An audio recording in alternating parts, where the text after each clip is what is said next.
আমি কক্সবাজার 1 চকরিয়া পেকুয়া আসন থেকে আমার প্রার্থিতা প্রত্যাহার করে এই আসনে বিএনপির মনোনীত সংসদ সদস্য পদপ্রার্থী বিএনপির জাতীয় স্থায়ী কমিটির সদস্য জনাব সালাউদ্দিন আহমেদকে সর্বাত্মক সমর্থন জানাচ্ছি।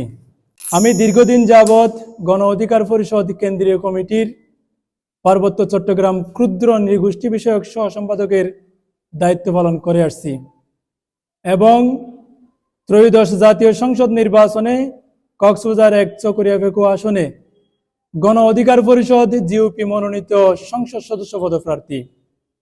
2018 সালে তারুণ্যের কোটা সংস্কার আন্দোলন থেকে নিরাপদ সড়ক আন্দোলন, 2024-এর গণ অভ্যুত্থান, তরুণদের সংগঠিত করে ফেসিবাদের কবল থেকে দেশ ও জনগণকে মুক্ত করতে সক্রিয় ভূমিকা পালন করি।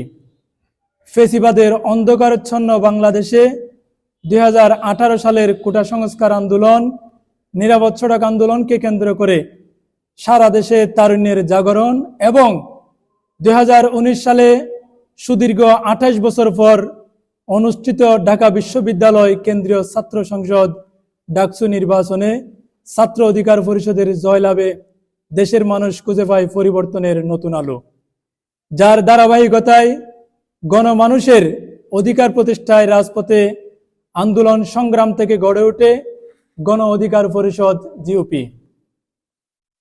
আমি গত 29 ডিসেম্বর 2025 তারিখে চকরিয়া উপজেলা সহকারী রিটার্নিং কর্মকর্তার কার্যালয়ে যথাযথভাবে আমার মনোনয়নপত্র দাখিল করি এবং 2 জানুয়ারি 2026 তারিখে কক্সবাজার জেলা রিটার্নিং কর্মকর্তার কার্যালয়ে যাচাই বাছাই শেষে আমার মনোনয়নপত্র বৈধ ঘোষণা করা হয়। দেশের বর্তমান রাজনৈতিক বাস্তবতা ও ফেসিবাদ বিরোধী বৃহত্তর জাতীয় ঐক্য বজায় রেখে জুলাইয়ের আকাঙ্ক্ষায় আগামীর নতুন বাংলাদেশ গড়তে গণ অধিকার পরিষদ জিওপি বাংলাদেশ জাতীয়তাবাদী দল বিএনপির আসন সমঝোতায় জোট করে। তাই আমি দলীয় সিদ্ধান্তে এবং গণ অধিকার পরিষদের সম্মানিত শ্রদ্ধাভাজন সভাপতি আমার নেতা জনাব নুরুল হক নূর মহোদয়ের নির্দেশনায় আমি কক্সবাজার 1 চকরিয়া পেকুয়া আসন থেকে আমার প্রার্থিতা প্রত্যাহার করে এই আসনে বিএনপির মনোনীত সংসদ সদস্য পদপ্রার্থী বিএনপির জাতীয় স্থায়ী কমিটির সদস্য জনাব সালাউদ্দিন আহমেদকে সর্বাত্মক সমর্থন জানাচ্ছি। সালাউদ্দিন আহমেদ শুধু পেকুয়ার সম্পদ নন, তিনি একজন জাতীয় নেতা, সমগ্র বাংলাদেশের সম্পদ। তাই আমি মনে করি দলমত নির্বিশেষে চকরিয়া পেকুয়ার জনগণের ভোট দিয়ে জনাব সালাউদ্দিন আহমেদকে জয়যুক্ত করা উচিত।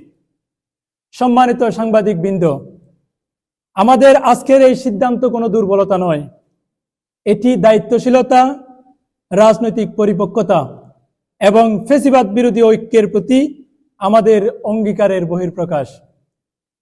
উল্লেখ্য, সংসদ নির্বাচনে প্রার্থিতা প্রত্যাহার করে নিলেও গণ অধিকার পরিষদ জিওপি নিয়মিত সাংগঠনিক সকল কার্যক্রম অব্যাহত থাকবে।